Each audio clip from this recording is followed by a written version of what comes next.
Imagine standing in the middle of a vast African savanna. The trees are gone now, scattered like lost memories.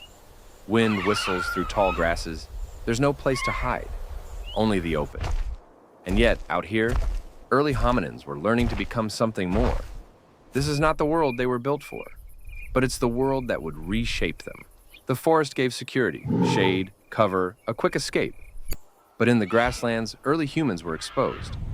There were predators in every direction: hyenas, leopards, saber-toothed cats, and without tree cover, there was nowhere to climb. This was the time of Australopithecus afarensis and its close cousins. Fossils like Lucy, discovered in 1974, show us a being not yet human, but no longer ape.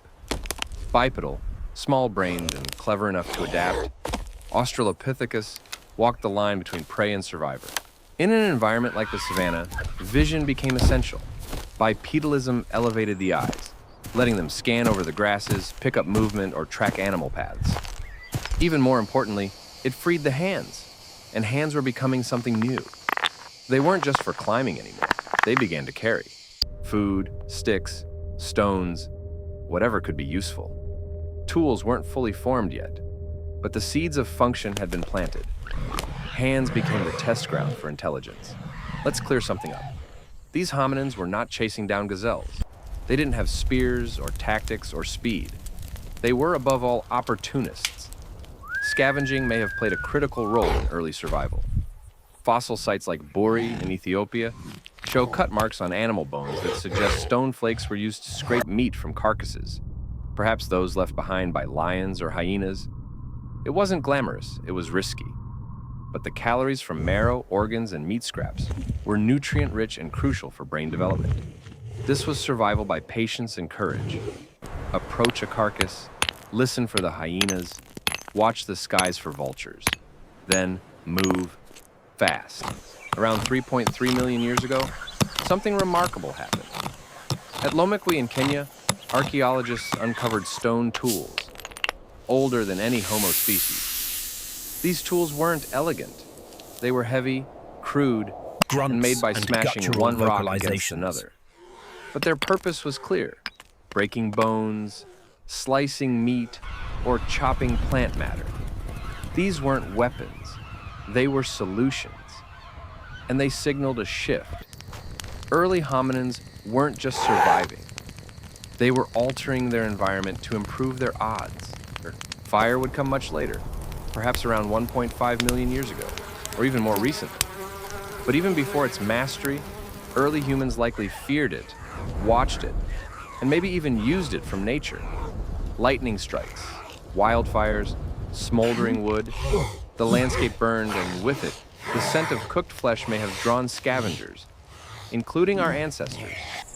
Some researchers speculate that observing fire shaped how hominins understood cause and effect. They may not have controlled it, but fire was entering their world as light, danger, and mystery. The open world meant greater vulnerability, and so group cooperation became a lifeline. Australopithecines may have formed tight-knit social groups. The young were helpless for years, requiring protection, teaching, and food sharing. This promoted long-term bonds, more than any forest-dwelling ancestor had practiced. Group size likely ranged from 10 to 30. These bands would travel together, share food, warn each other of predators, pass down essential behaviors. The savanna demanded more than instinct. It required memory, mimicry, and trust. There is no fossil for speech, but archaeologists believe that proto-language, grunts, calls, gestures, developed alongside more complex survival behaviors. Coordinated movement, group foraging, watching a carcass until it was safe. Language didn't appear overnight, but communication, through sound, rhythm, and movement, was alive. Perhaps a mother pointed to a root and taught her young. Perhaps a warning call echoed over the plain, triggering a stampede to safety. These were the roots of tradition. Tradition is survival. And tradition. In forests, trees were beds. But on the savanna, the canopy was gone. Some paleoanthropologists propose that early hominins began sleeping in groups on the ground, surrounding each other, maybe even using rocks or branches for protection.